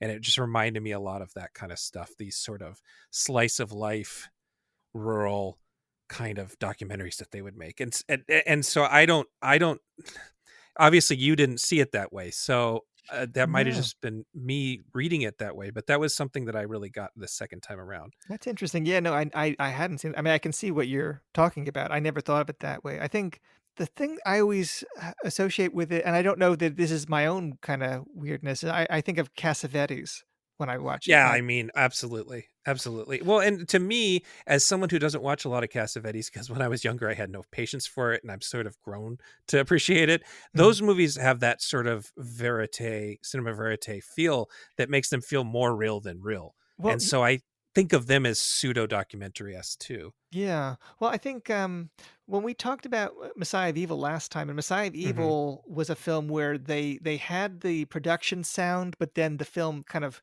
fell apart before they could really loop a lot of the Yeah. dialogue. So it has a kind of dialogue recording that you sometimes have to lean in to catch every word. And Ganja Hess has Yeah. that same kind of like rough audio recording, so it feels like more documentary-ish because it doesn't feel like a movie sometimes Yeah. Yeah. like and it's also edited in such a jagged kind of way, deliberately obscuring certain details. I mean, have you ever seen I don't know if this is getting ahead of ourselves, like the recut version that everyone like this is one of those No. films. Okay, so Yeah, I never saw it. Was Blood Couple was, yeah. and it was cut to shreds. I've never seen that version. Well, the thing so this is a sidetrack. I mean, there's two films that we're going to talk about that had been recut, and then those recut versions were the only way you could see it for decades. Hmm. And Pigs is the other one. But the Ganja and Hess was recut almost right away into a more straightforward take that had a million titles. I mean, it was not only Blood Couple, but it was also Black Vampire. It was The Moment of Terror, Vampires of Harlem, Double Possession, Black Evil. So it had, I mean, as you maybe already starting to pick up, a lot of films that like mention blackness, like Hmm. Yeah, Blackula, it Black was. They Frankenstein. were definitely trying to make another blaxploitation horror movie. Well, what's interesting, so I had thought that Blood Couple was going to be radically different than Ganja and Hess, and it's sort of different, but it's only using footage from Ganja and Hess, and it's using the Ganja and Hess screenplay as its Hmm. guide. Whereas what I could be I could be misremembering. I thought that when Ganja and Hess was edited, that the editor was kind of left to be creative with the footage without looking at like the guide of a screenplay to the degree that the Blood Couple cut is doing. So it's using material that Bill Gunn himself didn't care for in some Hmm. cases, but it's trying to tell the story that got him the financing. Okay. So it's not radically different. I mean, it has some of the same, it's not like it's rescored. It's not like Possession or something where it's like like a shorter, more conventional cut of Right. a more ragged idiosyncratic kind of director's cut. Like it's closer than you might imagine, and you can actually find that version on YouTube at this point. It used to be hard to see it, but it's yeah. In either case, I mean, I think what threw me the first time I watched it was I thought that Hess already had the blood curse because the initial narration tells us so. But then we Mhm. watch his actual infection, at the hands of Yeah. the kind of deranged coworker, which confused me because the way that the whole fight is kind of even filmed is a little bit kind of uh, Yeah. elliptically shot as far as like what's even going on. But yeah, no, I think we talked about Death Dream last time, and I know we didn't cover Martin, but Martin and Death Dream both are doing the drug addiction idea as vampire story. And I mean, there's other things that do this later, like Habit and the addiction. But this is the first one I can think of. Yeah, I looked into it. I tried real hard, Yeah. and this is the first one I could find too. Yeah. Well, Death Dream was also filmed in '72, but I think Death Dream was filmed towards the end of the year, and Ganja Hess was filmed in the summer. So they weren't aware of each other. They just both hit on that idea independently of each other's. Mhm. I assume I don't think Alan Ormsby was aware of a Bill Gunn film, and Mhm. just incorporated a couple months later because Ganja Hess wouldn't come out until '73. Right. But yeah, this one makes it like pretty explicit, and it's funny because I forgot like some of the earliest dialogue in the film is in the church, and like I'm high on God or high on religion. Like it's conflating the the effects of religion and spiritual awakening with the effects of drugs right at the beginning. And I mean, even the names of the characters. I mean, Ganja and Hess are Yeah. drug connotation, but yeah, I don't think that was. I mean, I don't know, like it does have horror scenes that feel like straight up genre movie scenes. I mean, either the murder of the pimp and the Yeah. street, the sex worker, and then the also, I mean, even like the discovery of the corpse in the basement. Like there's things that feel like kind of rooted in a gothic tradition as well, but they're kind of in the minority. I mean, most of it is kind of talking about ideas or like dealing in like kind of poetic kind of digressions. I well, and that scene where she discovers the body, it takes a turn that you're not expecting, where she's just like she's more upset that he didn't tell her that there was a dead body, and I don't. There's no scene put in where he explains that he didn't actually kill the guy, that the guy killed There is himself. in the blood couple version. Oh, is there? Yeah. Okay. So this is a situation where there, if Gunn was still alive, and he would have put together some sort of DVD director's cut by now that was like his true vision, and so the Ganja and Hess cut is like Well, no, almost a the rough. Ganja Hess cut is his vision. It is his vision. Okay. Yeah, he deliberately obscured certain details. Okay. Yeah. So It's that's crazy. I should see this other cut. yeah, it's interesting because I mean, I'd heard about it as this desecration of this unusual art film, and Hmm. I mean, it's not as good as Ganja Hess. I mean, Ganja Hess is the stronger, more interesting work, but it clarifies certain things that were in the script that he wrote. So it's not like the invention of some outside person. It's just I think that he was inspired to try more adventurous things in the course of making the film, and I think Hmm. that the way they thought to try to ultimately sell this thing at the time was to make it closer to a conventional horror movie. Hmm. But I mean, either way, it's a pretty odd movie, even in its compromised version. Yeah, I mean, I was trying. I mean, there's the clear like you said, the addiction metaphor is the clear metaphor, and the one that I don't think we've had before. But I don't know if there was a lot of other vampire movies that had a truly modern vampire in them. The problem with that being that I'm thinking modern in terms of the time I've been alive or my parents have Well, been alive. Count Yorga Vampire was a big hit. Yeah, that's I right. That think had Count already come Yorga out. Had Vampire is one that like got overshadowed by a million things that came later. So I think people kind of forget it. But and is I can't recall, is Yorga a Dracula, like is he like Blackula and Dracula in the 70s Hammer movies where he has come into the modern era but he's still a ancient person? sort of, yeah. I mean, he's it's kind of closer to Fright Night, I guess. Like it's, Mhm. like it's a vampire in contemporary LA. Mhm. So it is kind of like a white Blackula. Yeah, um cuz I mean that's the appeal of Black, and I should total aside, but Blackula Scream is I think the superior movie there. That's a really great movie that I would I wouldn't put Blackula in with these other movies we're talking about, but I would, if I made a list of my favorite underground 70s horror, American horror movies, I would add Blackula Scream to that one. Yeah. Um, but I was trying to think of other movies where you have a truly modern vampire who is like enjoying like modern life and doing modern things, and I wasn't sure. I wasn't sure if there had been one, and Yeah. I can imagine there was one in like the 30s or 40s where it just didn't feel modern to me, like because it was an old movie. But I couldn't think of one. Yeah. No, I mean, I can't think of a whole lot of films before this that, like, dealt with, like, wealthy black intellectuals. Right, and well, and that's another thing that I had never thought of the first time I watched it that I thought was really interesting, and I did not notice that he mostly preys upon poor black people. He is there's Yes. like a whole 'nother layer of meaning behind him, living the life of he has a like a black servant. Mhm. There's these really uncomfortable scenes of him just sort of taking him for granted, and then Ganja sort of makes fun of that by being mean to the servant to kind of prove a point. But yeah, it's he's living this very erudite European lifestyle in this mansion, and then he goes down into the city. I Where does this take place? Do they ever mention? Croton-on-Hudson and Nyack, Okay, like, New because it York. has Mhm. it has a very Southern Gothic kind of vibe to it, but um, Yeah, that's no, not it's really it's it's the it's not same its it's the thing. same area where Shriek of the Mutilated was shot.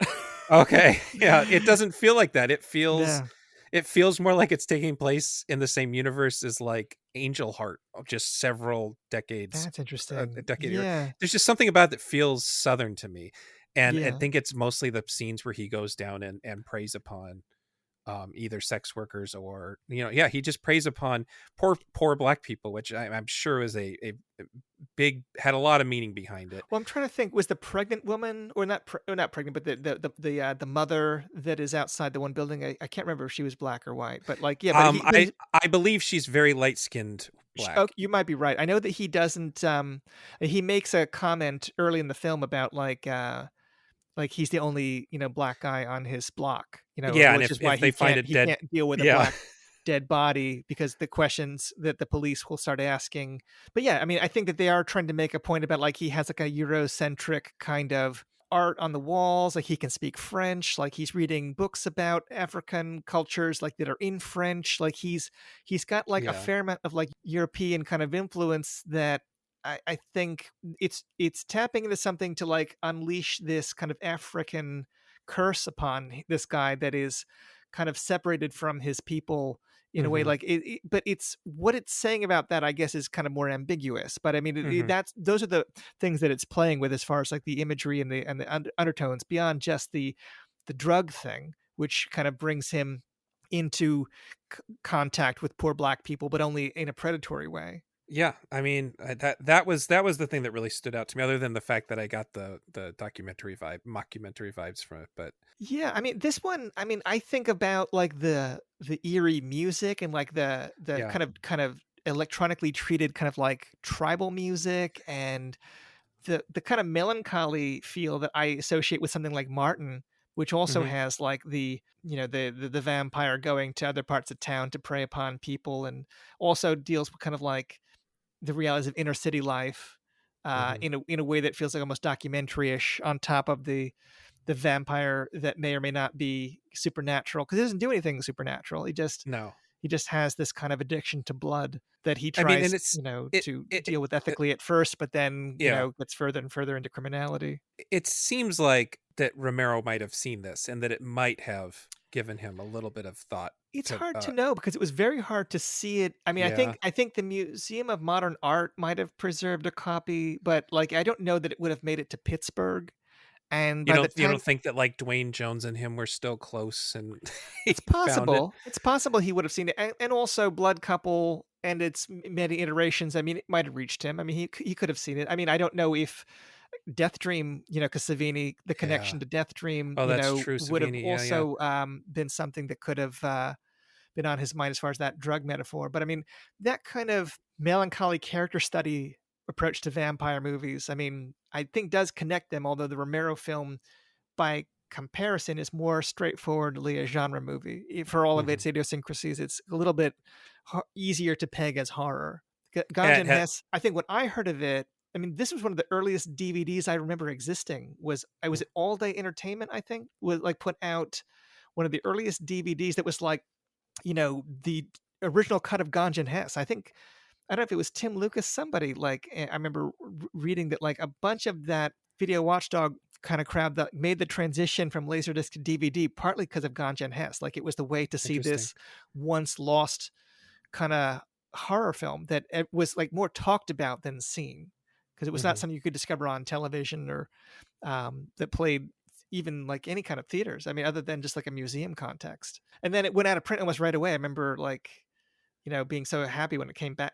It's now it's been restored even since the Blu-ray. I don't know if it'll ever come out again in a further restoration, but it's one of those films that like kind of catapults further and further ahead up the kind of pantheon with each passing year. And I think Hmm. that I mean, certainly things like horror noir that like talk about Yeah, like, I was you know just gonna say that I saw that documentary, but I have not read that book, Horror yeah, well, Noir. both, But I mean, I know it's central to the book.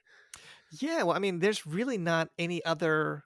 I mean, there's no other film like Ganja Hess before Yeah, Ganja Hess. I mean, even the surrounding films. I mean, other black horror films. Like black vampire movies or black possession movies or whatever. I mean, there's Blackula or Abbey or whatever. Like, there's nothing Blackenstein. that really kind of feels kind of like, yeah, as personal and idiosyncratic as Ganja Hess. I mean, I think about that even in comparison to the films we talked about last time. This one is maybe it's the biggest swing, as far as like the Hmm. ambitions of it. And it's I mean, I had friends that were going to it as a horror movie that were thrown by just how unlike a traditional genre movie it was. Yeah, I mean, it's not an easy film to, say throw this on at a party, if you want a vampire movie. Like yeah. it's more contemplative, but I think it's probably the best film we're talking about today. Yeah, I mean, it's definitely the one that you could write a book about, you know? Yeah. I wanna highlight how good, because we talked about Dwayne Jones. Marlene Clark is Oh also yeah. super, and she's kind of interesting because she's, a cult movie royalty, but she kinda connects the horror and, n non-horror underground thing by, because she is in Putney Swap Swoop. I don't know how to actually say that. Putney Putney Swope? Swope. Yeah, so she's got the Robert Downey Sr. connection. She's got the Hal Ashbury connection. But then she's also in Switchblade Sisters and The Beast Must Die. Right, right, right. So, and Slaughter, which is like that's just a pure black exploitation action movie. Right, Night So, of the Cobra Woman. yeah, yeah. So she's like an interesting, and I don't know, I haven't seen all of her movies, but she is spectacular in this. And then I also wanted to mention that this was flat out remade by Spike Lee, and I have not seen that myself. Oh, yeah, The Sweet Blood of Sweet Blood. Jesus. I have Yeah. seen it, but I mean, I haven't seen it since it came out. So I was meaning to rewatch that and Knock Knock before this, but Oh, okay. I didn't get a chance to. But yeah, I mean, I know that Lee is a big fan of this movie, but I don't know how much it's not he uninteresting if you know focused. Ganja and Hess, but it's Yeah. not, a film I've ever really thought about a whole lot since. I mean, I Hmm. find it more interesting than his Old Boy remake, but it's like, Yeah. as Well. far as like films you don't really need to remake, I mean, he's two for two. Yeah. Yeah. Well, and then you mentioned Old Boy, and I think that I also am reminded of Park Chan Wook's Thirst has Oh, yeah, yeah, similarities here yeah. because of the way he gets vampirism in that is he is in Africa doing, I can't remember if it's smallpox vex. No, it's like a super Ebola, and he's trying to help with that, and he gets super Ebola while in Africa, and so there's this sort of connection there, and then the fact that it revolves around this couple that he turns his girlfriend into a vampire, and then the struggles they have together, which is not something Ganjan Hess gets into too much. It sort of ends before it gets to that point, but there's some of Yeah. that in there too. Yeah, no, no, there is. I mean, it becomes a lot more heartbreaking when that plot Hmm. point is reached because yeah, and Marlena Clark is the reason that it works as heartbreaking because she's so she has real pathos to those scenes. I mean, Yeah. the only film I thought of that we haven't really talked about much is The Addiction, the Abel Ferrara film, which is Of another course. explicitly drug metaphor kind of. I mean, she's injecting the blood like a needle. I mean, it's barely metaphor. I mean, it is straight up, telling you that it's a drug movie. But I mean, Hmm. but that also has the same like explicitly Christian solution to Yeah. the curse. I mean, I mean, you have, crucifixes and crosses and all that in Dracula type movies, but I mean, as far as like dealing with that in a contemporary kind of setting, I mean, it's not something you see as much in most, honestly, in most vampire movies. That in post Dracula, you don't really see that Yeah. as much as you see like, Crosses are like tools in most modern vampire yeah, movies. It's not really the meaning behind the cross is it's meaningless mostly. yeah. I mean, because they're not presuming a Christian audience is the only audience. Right. And I Right. think that The Addiction and Ganja Hess, I mean, are explicitly Christian films. I mean, or I'm not quite even sure though, because I'm not quite sure what Bill Gunn's view of it is. But I mean, it is shown to be a working solution. So it's, I don't know, but I mean, Difference between a Baptist and Catholic, I think, is what you would because you can't make an Abel Ferrara movie without a bunch of Catholic guilt no, involved in it. you really can't. So this might be Baptist guilt. It might be one Maybe way to look at it. that could If be, I was yeah. more of a religious scholar, which I'm not, so I Yeah. can't be sure. Yeah, I think that it actually has a different ending than Blood Couple. I won't spoil it in case you do watch that Okay. version of it, but I mean, both of them are strong, idiosyncratic films that I think, I assume that if people have seen any films on this list, I mean, Ganja and Hess has gotten a pretty big profile in the last 20 years, so maybe Yeah. this would be one that they'd know. I mean, I certainly a lot of podcasts have done episodes on it, but Yeah. I mean, it's one of my favorites that we're talking about, and I think I still have not gotten to the bottom of all of its mysteries, which I kind of like about it. Mm-hmm. For sure. And I'm going to end part 1 here. Please stay tuned for part 2, where we'll be talking about 6 more films.